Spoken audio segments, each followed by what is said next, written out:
As Liz just explained, we're now going to move to a panel discussion. The first panel, the theme is what are the challenges business face when hiring graduates? We're going to start with a scene setter, which allows us to understand better the perspectives of both student and employers. And that's going to be followed then by a short response from a group of panel speakers who represent the 4 sub-regions of Yorkshire. All of them have good practice to talk about, insights to share in this showcase. After that, as I said initially, there will be an opportunity for discussion from the wider audience. So I'd like to begin by inviting our first set of speakers to come to the front.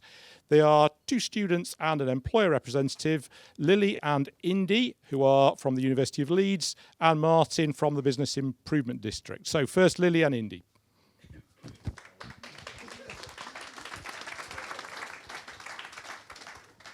Hello everyone, can you hear me okay at the back? Yep. Okay, cool. I've got a bit of a quiet voice, but I'll try my best. So my name is Indy Clulo. My pronouns are she, her. I did my degree at the University of Leeds in English Literature and Sociology, and then I did a Master's in Gender Studies. Hi everyone, can you hear me okay as well? My name's Lily. I also went to the University of Leeds. I've studied history and I've stayed here. I'll pass back over to you, Indy. So now that we've graduated, we now work at the Uni of Leeds in the Central Careers team, and we're employability and progression assistants. So this is a 2-year graduate internship. And we work directly with widening participation students because we are from widening participation backgrounds. Thank you. Yeah, so as recent graduates, we're here to talk to you about the barriers students and graduates face when getting into employment, specifically with a focus on SMEs, and we're going to talk to you with some ideas about how to overcome those barriers. So the first barrier that we kind of noticed was just simply not really knowing about SMEs. So we've come up with some ideas of how you can kind of engage students and graduates. So the first thing we noticed is how you could utilise student and graduate platforms such as university careers sites and LinkedIn and Student Circus and Target Jobs and Indeed. So all those kind of platforms are really helpful for engaging students and graduates. But you could also collaborate with the University of Leeds Careers Services or General University Careers Services. So get on their Instagrams, get on their LinkedIns, get on their websites. But also you could collaborate with them by doing things such as workshops or holding insight days or even taking part in careers fairs. Thank you. And another idea how to engage with students is volunteering to be a mentor. The University of Leeds has lots of different mentoring schemes, whether that's one-to-one or group mentoring. And I know that other universities also have these mentoring schemes. This is a great way to engage with students and like future potential employees of a company. So it's great to build the graduate pipeline, engage with students, support them, increase their confidence, and also increase their awareness of SMEs and why they're a great place to work. So another barrier that we noticed is that certain industries are much more difficult to get into than others if you don't have a pre-existing network. So that's where things like the mentoring scheme and insight days would be really essential for getting that network and that industry knowledge. It's also quite unrealistic when job descriptions ask for at least 1 year of experience. I think students get a wealth of skills from their degree. This can be stuff such as time management or working in a team on a group project. So it's really important to acknowledge those skills from students' degrees. And another barrier that we noticed was equitable support. And we'll hopefully be talking a little bit more about this in the panel session on inclusion later. But I think it's just really important to mention now, and it's something that I'm personally quite passionate about as someone with dyslexia. And I think there's loads that we can be doing to be more accessible and to be more inclusive within hiring processes specifically. So, for example, getting questions in advance of interviews and stuff can be really helpful, and asking for reasonable adjustments during application processes. Thank you so much for listening. If you have any questions for us, we will be around all day, so feel free to catch us. Thank you. Thank you. Thank you, Lillian. Thank you, Indy. That student viewpoint, that graduate viewpoint is just so important to the conversations we're having today. It's something that we've recognised across the network of organisations in the last year through, for example, the increased focus on careers registration, trying to understand student perspectives, and I'm sure it's something that we'll want to explore further in discussions later on today. But again, now for a scene setter from the employer perspective, we're going to turn to Martin Dixon from the Leeds Business Improvement District. Martin. Thank you. Morning, everybody. I kind of feel for the elderly in the room a bit like Val Doonican. Is that one of these? Oh, that got more of a laugh. I'll tell you later. Sorry. I'm going to stand because otherwise I just feel like I'll be too relaxed. I know you can hear me. It's a thing I've carried all my life. I'm very loud and probably too loud for most people, but I'll hold this up. Yeah, thank you. And thank you to everybody, Monica particularly, who I now know has a body below the chest. So I've only spoken to Monica on Zoom. But thank you for letting me be here and hopefully contribute some stuff that might be helpful. Monica's asked me to, talk from that perspective, but be perhaps, come from a very different perspective of only helpful provocation. Without too much of my life, I tried to work out the other day, and I think I got to 19 in my career of just short of 30 years as a manager. I think I've appointed 19 graduates into first jobs straight out uni. And I will be starting my 20th, a very bright young woman called Anushka, a week on Monday. Well done, Leeds Beckett. Yay, yay.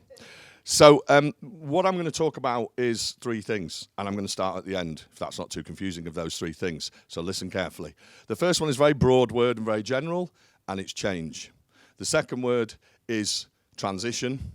And the third word is process. And how do we really do that? Without using too many election-based metaphors, we've had an awful lot of talk for an awful long time and probably a lot less action for very different reasons. But keep that in your heads.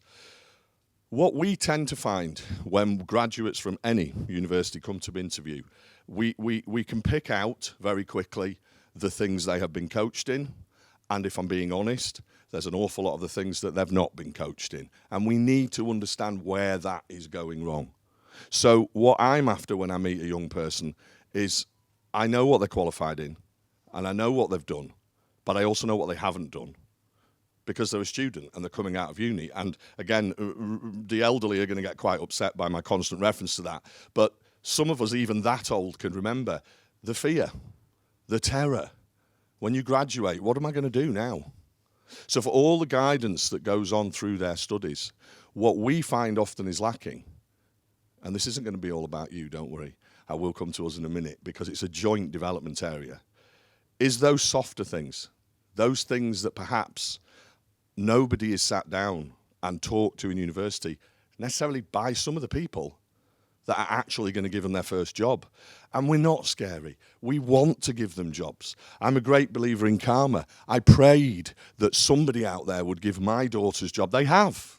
Yay, it works. Because I don't know who that person is, but if they're doing that and I do that, then we will all move forward in a better way. But we don't get so much of that when they sit because we're all terrified. Like, it may not come across, but I'm quite nervous now, even though I do quite a lot of this stuff. We're all nervous at an interview. And sometimes those softer things we know are not being discussed with them. And I know that personally and professionally over the last 10 years because I've just put 2 through uni. Well, over the last 10 years. So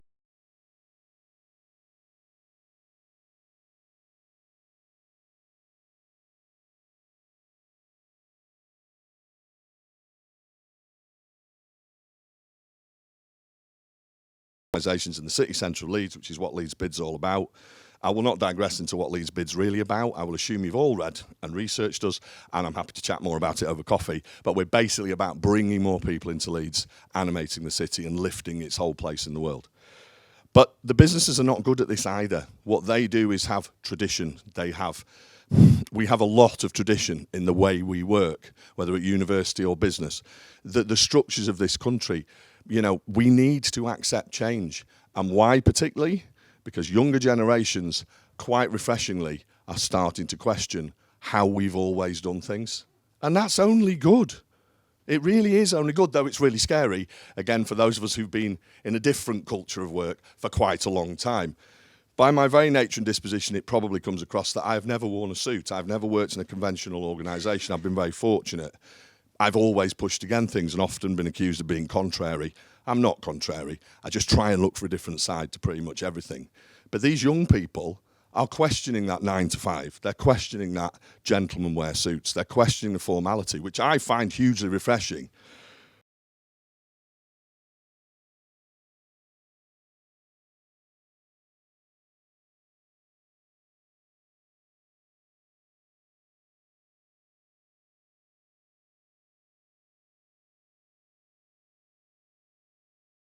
Week, really bright, really strong, really clever, really good behaviour and attitude, softer skills, really difficult choice. And none of them have done a marketing and business studies degree and they're going to work for me as a marketing and events assistant.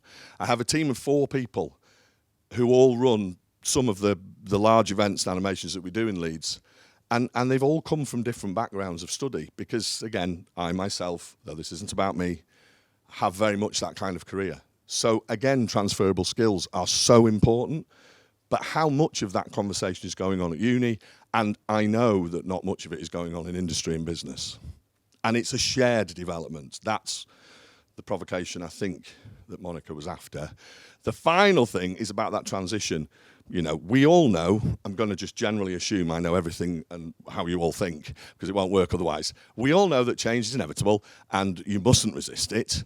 I stand before you as someone of 55 years of age who can remember, again for the elderly, Lotus CC Mail, anybody? And do you know what I have now? I have an iPhone 15 thing, something. I'm not bad on it. My point being, change is inevitable, don't resist it. But I just feel the real success for us all, for these to help these young people become the leaders of the future, which is at the end of the day what we're all about. It's about my job to open the door and let young women like this and others absolutely smash it and make the world a better place. But if we're going to do that, we can't resist the fact that in every single interview I've done for the last 5 years, when I get to that point of, do you want to ask me any questions? Yeah. How much can I work from home, or is it remote, or is it hybrid? Now, again, it may sound ridiculous, but when I was 21 and started my first proper job, because I worked in a record shop for 9 months when I graduated, because I didn't know what to do, I worked from home. There should have been an ooh then. Come on. Thank you. Because when I used to tell my friends and my family, what do you mean work from home? Well, you just be watching the telly, won't you? You can't work if you don't go to a workplace. So, and it was unusual, and it was simply because I worked for a company that was based in London and used to go there a few days every month. So I'm perfectly comfortable with the notion of hybrid. We didn't have those kind of words then. And, you know, it does work. But they're all asking it as almost their first question now, quite naturally, at the end of the interview. And then there'll be other questions that some of us might think of as more normal. That's normal to them. We can't resist it, but what we have to do is also help them transition and change, because you don't know what you don't know. And what we are seeing is they expect that world completely, like now. That's how we want to work. So on the other side of the fence, we've got to help them understand that socially, you arrive as a 21-year-old in an office like ours of 18 people. And in that office, there will be, let's say, 50-something men and 50-something women who are really pivotal to that organisation. These 21-year-olds are only used to that age group of male and female from probably 2 situations. Staff, let's just broadly say staff, that they've been taught by, or family relation. And Rachel, who wouldn't mind me sharing this story, is amazing, but fearsome. She is the office manager and she's from Wakefield. And you do as you're told when Rachel tells you what to do. I mean, I'm purposely making it slightly humorous, but you know, and this is the dark bit. I had to get rid of someone 7 weeks into their probation recently, which is never nice and not great. And it was all about a social disconnection, because what was happening after 2 days was this young woman had just clearly, again, she didn't know what she didn't know, had no idea of how to interact or work in a workplace. And so we tried very hard from day one. It just wasn't there. I don't actually see that as her fault. You know, you don't know when they start university, and I don't know really when they start work how much domestic education they've had. We don't know what backgrounds children and young people have come through and what's been taught around them about life and the universe. And we have to get better at that as they go through that final stage of education. And we have to get better as employers. And so the golden bullet for today for me is we need to do this more, because this is great. Thank you. I am very blessed with some very good colleagues who are in this room from Leeds who are, between ourselves, have me go in and talk to students in a very direct way. And the ultimate outcome was a month ago when I talked to 30 students, and part of my talk was, "Hi, I've got a job." And you could see their eyes light up, because that's not happening that often from our side of things. And I'm taking one on, and she starts a week on Monday. It works. So if you can influence your universities to add to all the great work that you do and add to that portfolio of some of the phrases the Vice-Chancellor used and others will use today, just add to it and put more of us in front of more of them. And I think all of us will be more successful. Colleagues, we've had a fantastic set of provocations, of challenges there. We're now going to move to contributions responding to those challenges. Can I invite Adam, Paul, Cherry and Esther and Rory to the front, please?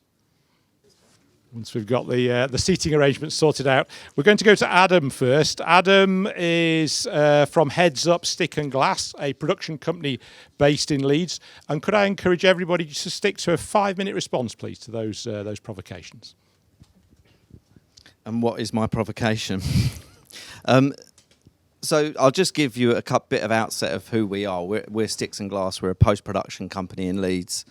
So we make television programmes. So most university students are very drawn to our industry. We have a lot of challenges. I'll get into that shortly. What I'm going to say to sort of precursor is I could talk for hours about all the wonderful things that we do with universities. We've got great relationships with most of these organisations here, and we could do hours on that. I'm going to try and avoid all those good things that we do, because I think the nature of today is about challenges and how we overcome those challenges. We talk about SMEs. You mentioned SMEs. We're 9 people. That's small. SMEs can be 300, 400, 500 people with HR departments and development teams and, pathways. We're 9 people with 2 senior management. Interacting with universities is hugely onerous for us. It's very challenging. We don't have the resource. We have feasts and famine in our business. So when we're quiet, we can do a lot more. When we're busy, we can do less. We can do almost nothing. And I think one of the challenges that sort of is really pertinent to us is just we don't have the time to dedicate to all of these different organisations, all of which have got different employability people. They've got different faculties. So each of those organisations have got 5 or 6 contacts that I'm in contact with.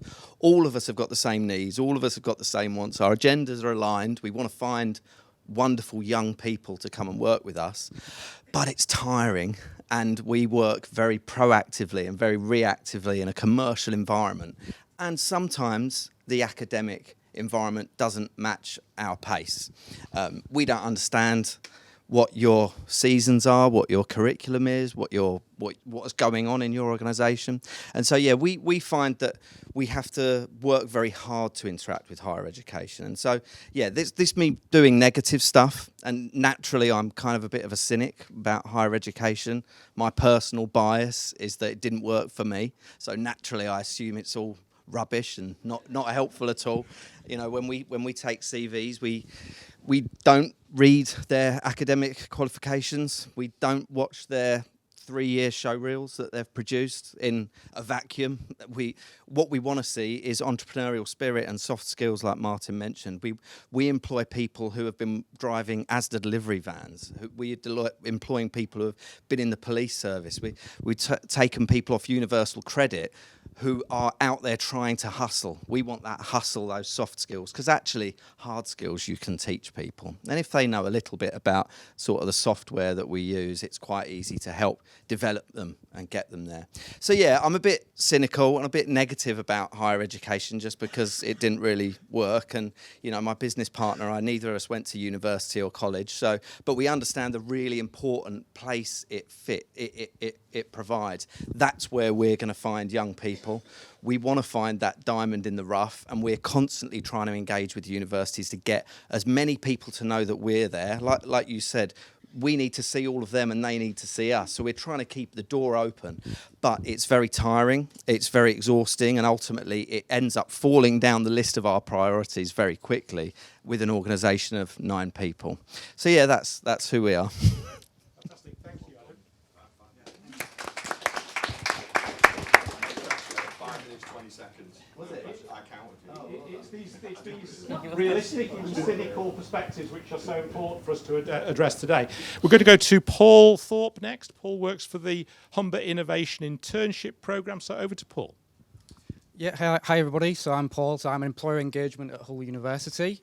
I've been at Hull University for 3 years. So my role as employer engagement is actually to answer everything that you've just done there and convert the cynics like yourself and make your journey engaging with a university as easy as possible.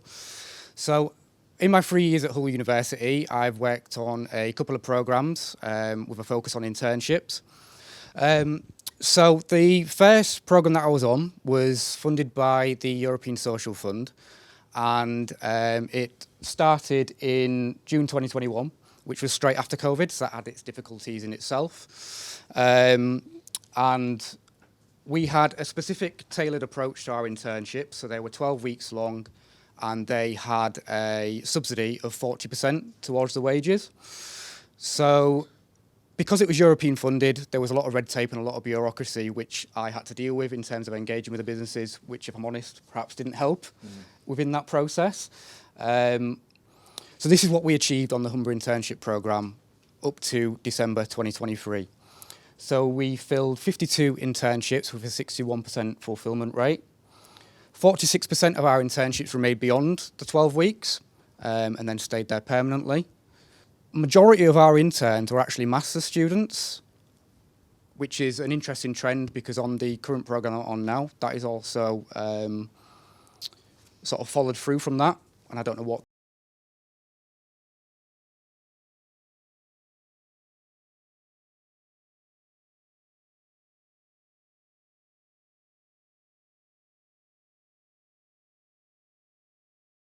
Which is a long time.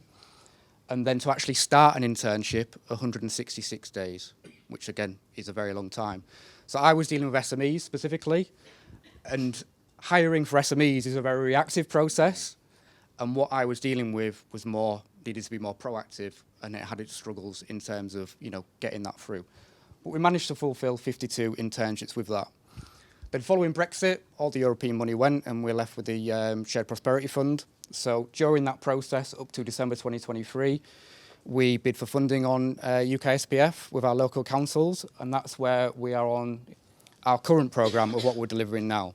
So everything I learned from the 2.5 years on the Humber Internship Programme, I've now tailored, created all the processes and the paperwork to then kickstart what we're doing now. So it's slightly different. It's still 12 weeks internships, but now we're offering part-time, 15 hours a week, and them internships are fully funded. So we've got a lot less paperwork, and for that 15 hours a week, it's the equivalent of what we was doing before, but they're now fully funded for that 12-week process, and it's a lot quicker and a lot easier to onboard and engage with a student and me as a university.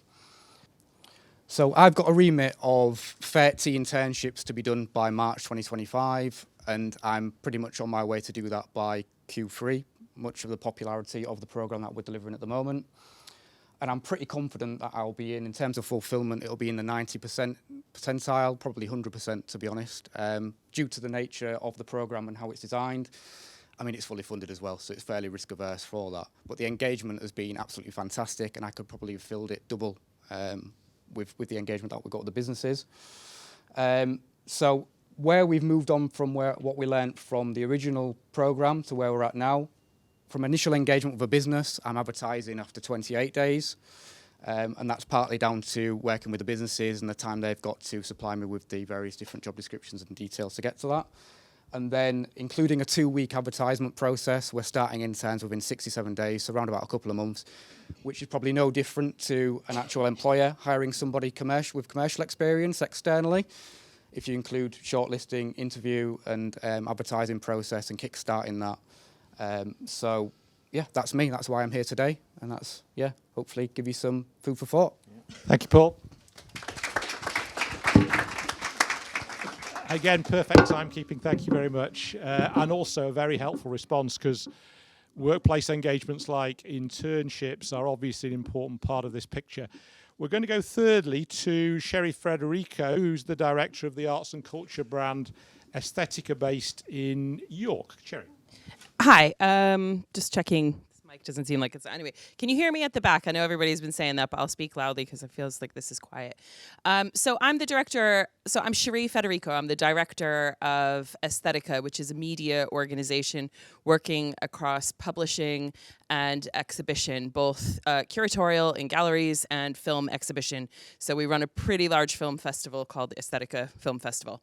So I've had a lot of success over the years working with graduates, and actually I think, and I'll go into the challenges in a second, but to start off on a positive note, I think working with York St. John in the room today, from very early stages, Aesthetica has been going for 21 years, and I actually started Aesthetica when I was a student, and you can. I'm from New York originally, so I came to York and I did my master's degree there. So basically, I have been through that entire process of actually being a student, then being a young entrepreneur, into now being a businesswoman who's been, working in the creative industries for 21 years. So I have a lot of thoughts on the matter, but what I will say is that we have had, there have been internships, and positions that we've been able to bring in. We've trialed them in the company, and it does take a lot of time. And as an SME, we are pressed for time, and there is always a deadline, and we are always working very, very hard. And that's just the reality of the creative industries, and it's the reality of an SME. But if we put the time into working with these interns, actually it can bring real value to the organization, and it has brought real value over the years. And I would say 2 of the positions that we have now, they're permanent positions. They started off as internships in 2009. So so I think it's really about finding that balance between the employer and the graduate, or the graduate intern, that to actually bring value into that organization. And it's difficult, because now we'll go into the challenges. So some of the challenges that we face are and truthfully, it's industry standard. So some of the graduates that are coming to us are not fully au fait with the software that we need them to know. I feel that there needs to be a level of entrepreneurship which is embedded, I think, across all courses in the creative industries. Now, that's not to say that everybody's going to go on and become an entrepreneur or run their own business. However, chances are, if they're in the creative industries, they're going to be working for an SME. And actually, organizations in that sector need people that can join the dots. They can find opportunities, they can spot opportunities, and they can think about, well, what is it that this organization needs? It's not an organization of, 500 or 1,000 people. And actually, you need people who can multitask, who can actually are time management, and actually people who are passionate about the sector in which they're working in. And there has to be like a very realistic explanation as to what goes on in a business that's working in film production, film exhibition, publishing. What are the things that are actually happening inside these organizations?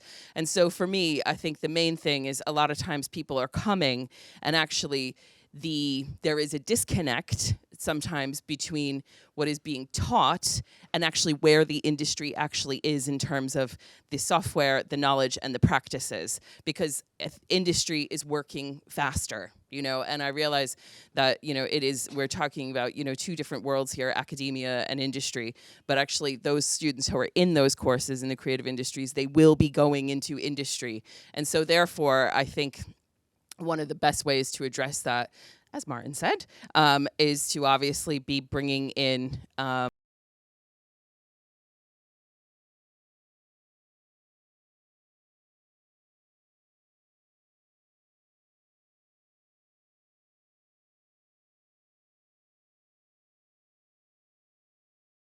for me are the soft skills, and mostly actually making sure that people are industry ready. And I'm not sure if that's 5 minutes, but I can see you're looking at your watch. Cherie, almost exactly. Okay. Perfectly. Thank you. Yeah. And colleagues, we're hearing some common themes beginning to emerge, which I think are very helpful in terms of the discussion we're about to have. Finally, we're going to turn to Esther Kent, the Director of Employability, and Rory Duncan, the PVC for Research and Innovation here at Sheffield Hallam University. Do we have 5 minutes each? You have 5 minutes between 5 you. minutes between us, that's a shame. That's a shame. So I have tons of notes. Yeah, and it's always me. So we have heard today quite a bit about growth, productivity, and so on. And all of us on the news have heard more about this mentioned probably in the last week than we have for a very long period of time. But it is quite important to recognise this is a long-term challenge for the UK, and it's actually very specific to the UK. So we have very strong growth and productivity in the greater southeast of England, and as you move further north in England, it becomes much less pronounced. Looking across the world, however, there are some common features of successful innovation systems that have proven that they can drive growth. One of those features is having universities right at the core, so that's very important. The second one is having investment. But it's, I think, really important for us to understand this long-term problem. I'm just going to tell you where it's come from, is actually solvable. So first of all, there's a huge amount of investment going into research and innovation from central government in England.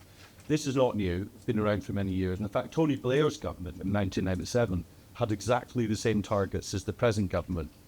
And we're seeing a higher rate of growth in funding for universities' research and innovation to a higher level than has ever been achieved before.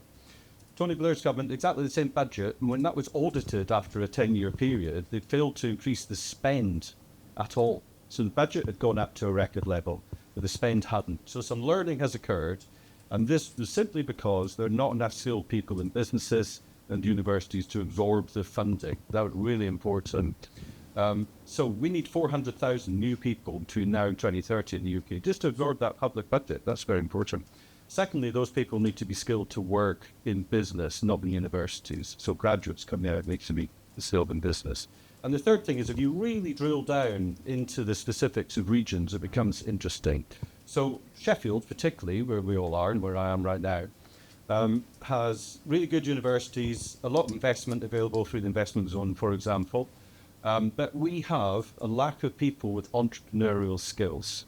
And I think there's a really key thing for universities to focus on here. Where are those people going to come from? And that's kind of what Esther is going to talk about now. So all of this analysis has been done. All the data are available. The evidence is already there. It's been really long-standing. And when you hear politicians now talking about productivity and growth, this is solvable. The answers are there. And I'm going to hand over to Esther now. Probably used all the 5 minutes.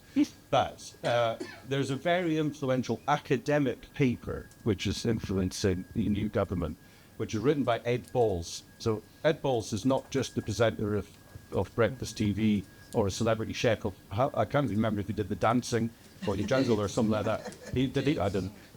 He is an academic and an economist, former Vice-Chancellor. If you're interested, you can go and Google and look it up. He's written a paper with Harvard colleagues all about this, and that is exactly where the new government contributes. Thanks, Rory. Dan, can you hear me at the back? Is that better? Before I start, can I just check that last night did actually happen?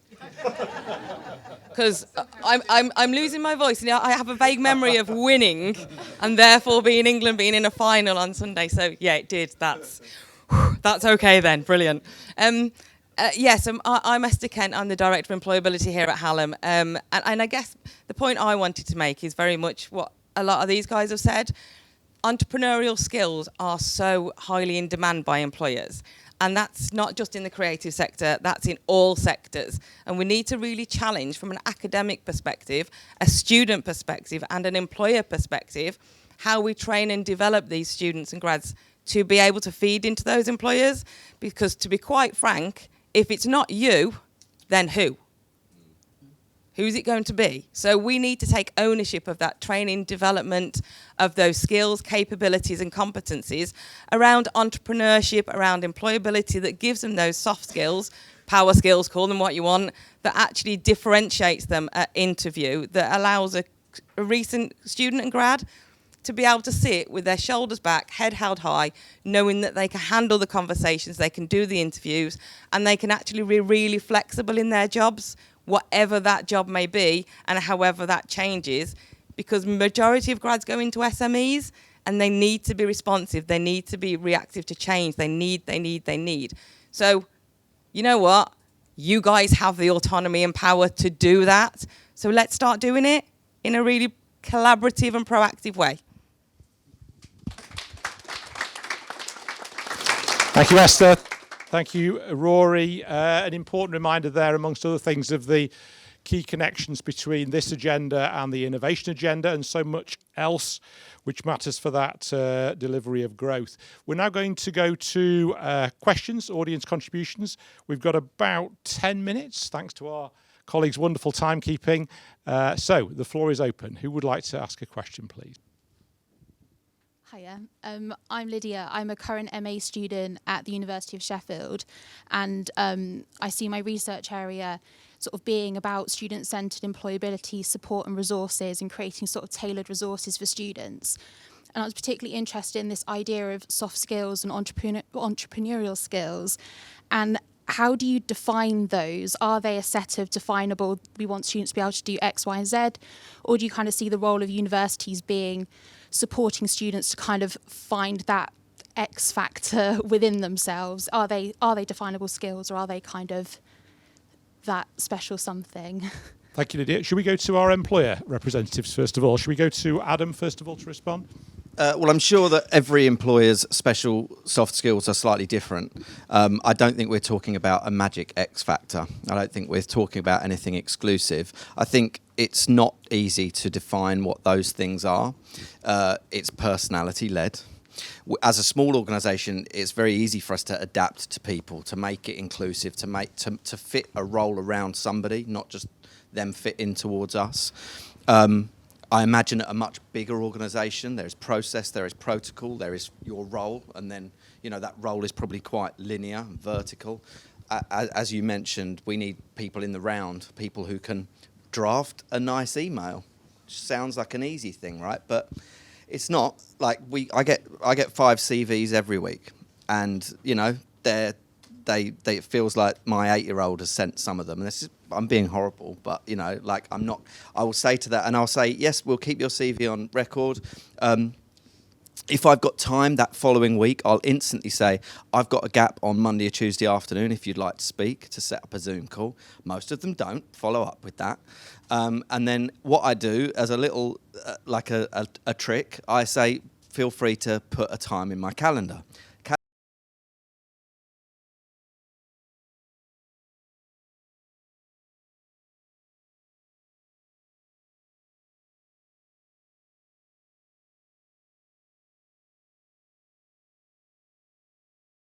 Out myself, my first job I didn't have an email address, so we've had to learn it all ourselves. And so those soft skills are really intangible, but they're quite obvious. Like it's not complicated stuff. And like I alluded to earlier, like the people that we took off, the graduates and international graduates that we took off universal credit, what stood them out is that they were out hustling. They weren't sitting on their hands, waiting for someone to phone up and go, I'd like you to produce our next feature film. No, they're out trying to earn a living, trying to pay their rent and doing different things to do that. I think there's a lot of generational things that we could get into, which I don't think is particularly healthy, really. But, most younger people expect a level of gig economy, a level of side hustle. We don't have jobs for life, so they don't expect jobs for life. We're an incredibly difficult landscape right now in all industries. So I think expectations have changed, and so I need to see that person can operate as an individual out in the real world, whether that's working in hospitality and climbing up the ladder to be the bar manager or the hotel manager. That person's so much more valuable than someone who took 3 years to make a 3-minute music video. Do you know what I mean? That person has operated, has dealt with customers, has a level of customer service. We're a customer service business. Our guys say jump and we say how high. So the ability to see that in somebody else is what we want to see, that they will also go how high, not Well, I've got a thing at 4 o'clock, so I can't really do it. Brilliant. Thank you, Adam. I'll go to Cherie next. Is that okay? So I think it's a really good question because actually, like, you know, just, I mean, there's many things that you said, obviously I agree with, but I think, okay, so what can you do in your university life to actually help to build those soft skills and that entrepreneurship? And I think somehow we have to embed into the courses the idea that actually going the extra mile is actually the norm. So that because that makes you prepared for working in, you know, and I speak about the creative industries, but any job for that matter, any industry. But I feel like for me, it's about actually making sure that when someone comes in the door, those they're there to learn, they're there to work. And actually one of the biggest things that I encounter is that people don't ask questions. And so they struggle and they don't understand. And then like a month can pass and then the task isn't getting done to the standard it needs to get done. And so we're really, I've got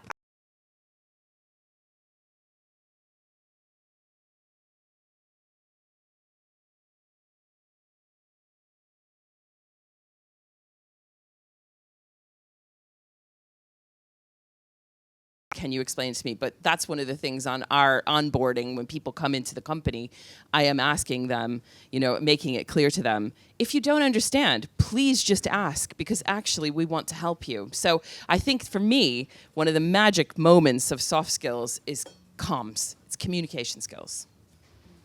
Brilliant. Thank you very much. Should we take perspectives from Paul? Yeah, it's just sort of echoing them thoughts, really. I think what I see on the internships, probably the most successful application and at the end of the 12 weeks, are probably the more motivated interns. So in terms of the soft skills, and when you mentioned communication, are they enthusiastic? Are they motivated? Do they have some sort of, you know, drive? So if somebody's applying for an opportunity, the feedback I get from the employers are X and Y stood out because they had a tailored application and they really spoke to understanding my business, my industry, my sector as much as I can do at that stage, and that showed a bit of motivation and enthusiasm for it, whereas majority of them tend to be more generic and could have been to an application to any vacancy or internship. And then at the end of the 12 weeks, when I'm sort of doing my reviews with the business and hearing about the more successful internships, I'm hearing about the soft skills, but it's more of how enthusiastic, how motivated they were, how they came and presented what they thought they could achieve out of the internship, which I didn't even think of. And and them soft skills, I think, are really important in terms of knowing the student or graduate, knowing what the opportunity are, certainly in SMEs, where perhaps initially maybe students and graduates don't consider an SME, and then they end up working at an SME after a period of time. Brilliant, Paul. Thank you. And then perhaps briefly, anything from Esther or Rory? Esther? I can keep this really, really short. It's having taught students for 15 years, it's about meeting students where they're at. It's about engaging the students in what they're interested in, which is the degree that they came to do, but bringing out their skills and enabling them to articulate their skills and abilities through their curriculum. So designing the curriculum, the assessment, formative, summative assessment, which is based on the opportunities for work experience and applied learning during that course, but also adding that into wraparound enrichment activities, extracurricular activities that gives those who either need the extra support or really want to thrive in those skills the opportunities to do so. But the golden thread within all of that is bringing the employer's voice throughout that experience. Fantastic, Esther. I think, Lydia, your question was very helpful there, prompted some very useful answers. We've got a question now from, I think it's Ned in the... It's Kat. Hey, I'm Kat. MD of a local creative agency called Peter and Paul. And we've been going a long time, so the comments have been really good to hear, actually, because we are small, we're 15 people, so we have the same issues where we're busy, we're really busy, and when we're not busy... Kat, sorry, could we ask you just to raise your voice slightly? Is Sorry. that okay? The microphone is only for the benefit of the recording and not really for the room. I'm Kat, so I'm MD of a company called Peter and Paul. We're a branding agency in Sheffield. We've been going a long time. We're 15 people, so we have the same issues that's been described. We are really busy when we're really busy, and when we're not busy, we're usually trying to find more work. So it is quite challenging to engage with some of these programs.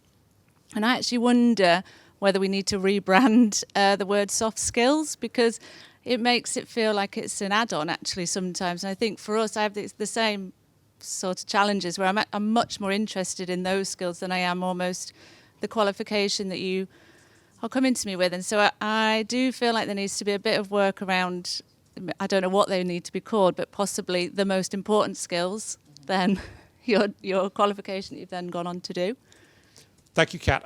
In response, I'll go to the university representatives first, in the sense of how we respond to that challenge on soft skills. Rory. I think that's just right. So I do agree with what you're saying there. I've also found it very challenging to deal with the term soft skills, because actually these are the hard skills. They're very difficult to do. I can just give you a single example of something that works elsewhere in the world.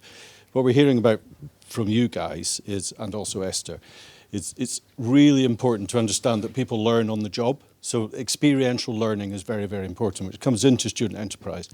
There's a university in Toronto called Ryerson University, which had a brilliant idea years ago, where every student graduated with their degree or wherever, obviously, because that's what they do. But they also graduated with a company. So they had to form a company in order to get their qualification. And right now in the UK, it costs 60p to form a company or something like that.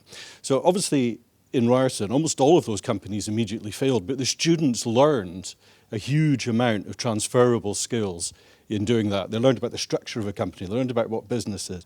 They learned about how to sell. They learned about how to send an invitation in Google or wherever. Those sorts of things really important. Now, few of those companies took off and survived. And Ryerson, almost overnight, turned into the foremost business incubator in North America. It was incredible. But the key point is it created a huge number of highly employable graduates and entrepreneurs. So experiential learning, I think, for me, is the important part. And universities can do that. That's the key thing. This is not a divide that we're talking about. It's a system. Thanks, Rory. Sherry, do you want to respond on that? Yeah. I think what you have said there really echoes something that we have developed in York and North Yorkshire, and we've launched the Creative Business Skills Academy. And so we are working with our new combined authority, and it's extremely exciting because actually we're looking at how do we create more jobs in the creative industries, and obviously our focus at the moment is just York and North Yorkshire because that's the authority that we're in. And so the thought is, you're not, in terms of inward investment, you're not going to get like a massive employer that's going to land with 200 jobs in our city. In the creative industries, that for that matter. And so for me, it was about looking at how do we go back to the beginning? How do we create more jobs by creating more companies?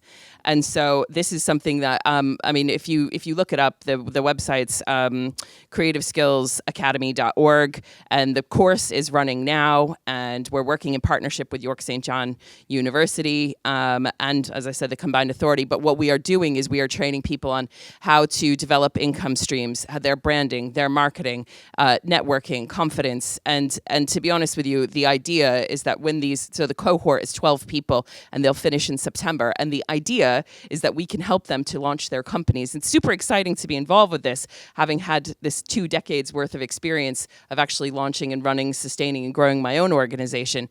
And so for me, I think part of the idea of looking at graduate employment is actually how do we get more businesses? If we get more businesses, we'll get more jobs. So that's why I wanted to contribute to that.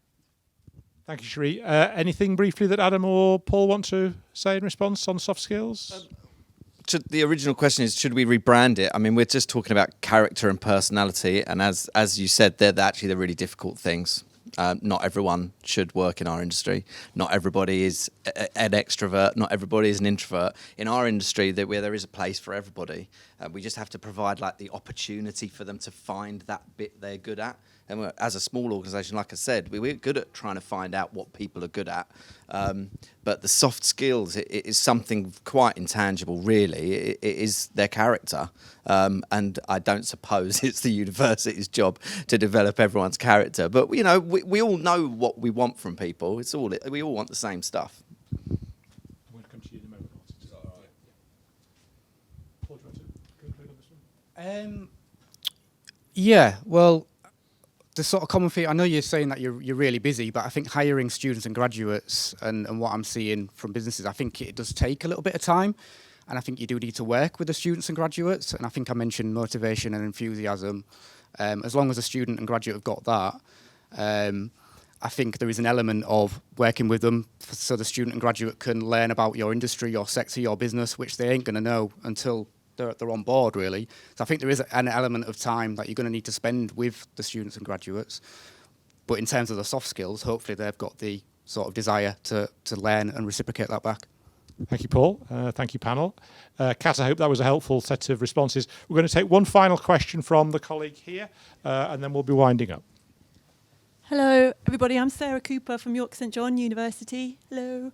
I teach in the business school. I also am the employability lead, where I have 1 day a week looking into employability. I'm also in quite a sweet spot in that my husband's got an SME, so I'm able to kind of keep up my practice and work with him and kind of, be able to practice a bit of what I teach. It kind of goes on with what you said, Cherie, and what you've said, Adam.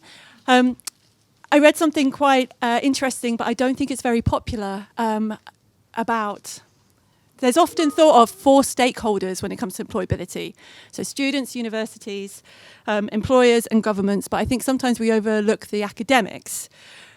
And I know there's knowledge exchange programs, but I read an article, an opinion piece in a higher education press recently that said actually placements are great for students and graduates, but it's actually academics who could do with some placements, some work experience.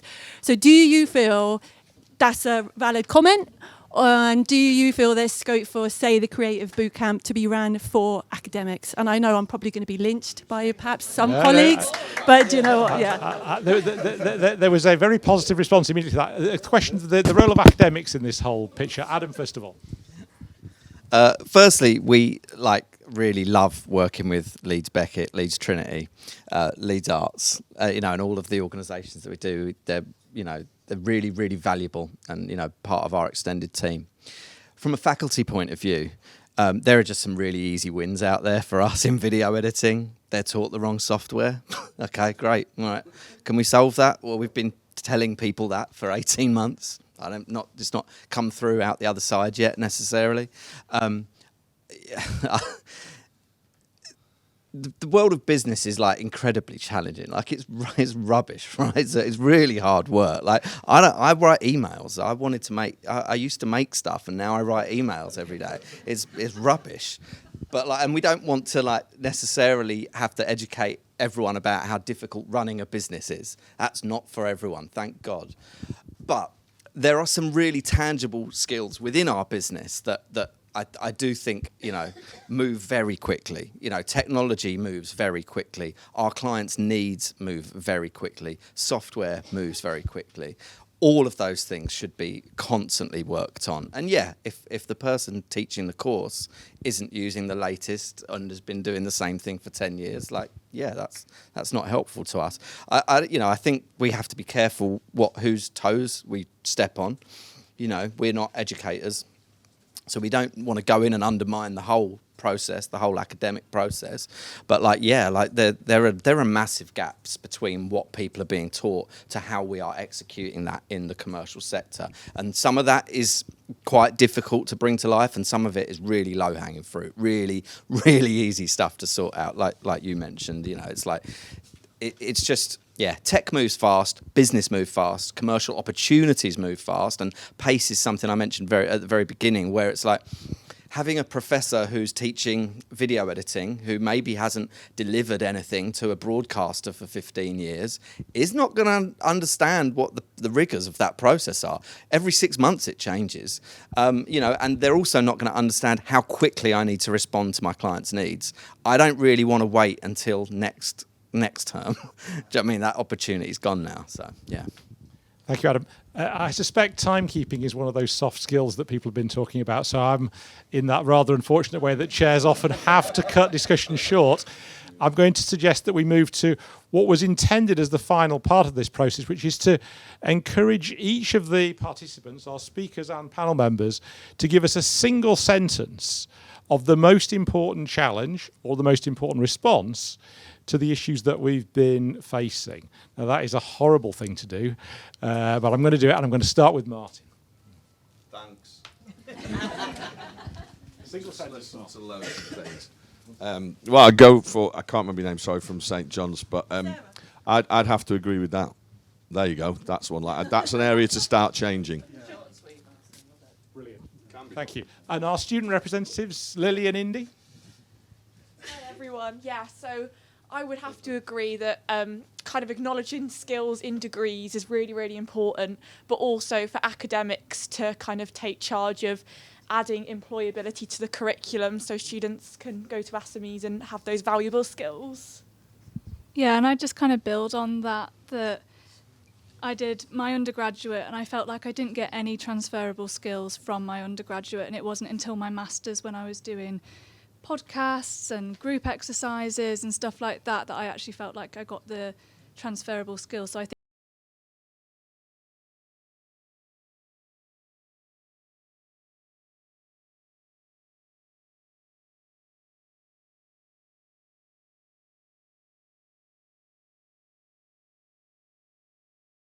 fun after university. It's what you're interested in, because if they're passionate enough to do this with their own time, then they're passionate enough to take it into employment. Thank you. And Paul? Similar. I'm probably quite biased, but I'd like to see probably curriculum and industry linked a little bit more. And again, I'm probably biased for the internship side of things, but certainly whether that's bringing in and not revamping sort of education, but yeah, just bringing industry closer to curriculum. Thank you, Paul. Cherie? I'd like to encourage more entrepreneurialism in these courses, and looking at how empowering young people to set up businesses and to become the employers of the future. Brilliant. Thank you, Cherie. Esther? 2 points. If it's not in curriculum, then it's probably not going to be worth it, because you're not going to hit all the students. Second point, that needs to be complemented by the extracurricular activity that gives them that wow factor. And I was really shocked by your point about academics not doing it. That's not the case here at Hallam, just to be really clear. If it's not in curriculum, it's not worth it. Brilliant. Thank you, Esther. And Rory? I also agree with your point. I think the big opportunities for universities to be more porous, so have business people coming in, have academics going out. Again, this isn't a divide, we're all working in a system. I've written loads about this over the years, and I strongly agree with you. Thank you, Rory. We're going to break shortly for a 15-minute interval, but first of all, can I ask you to thank all of our participants very much indeed? Thank you.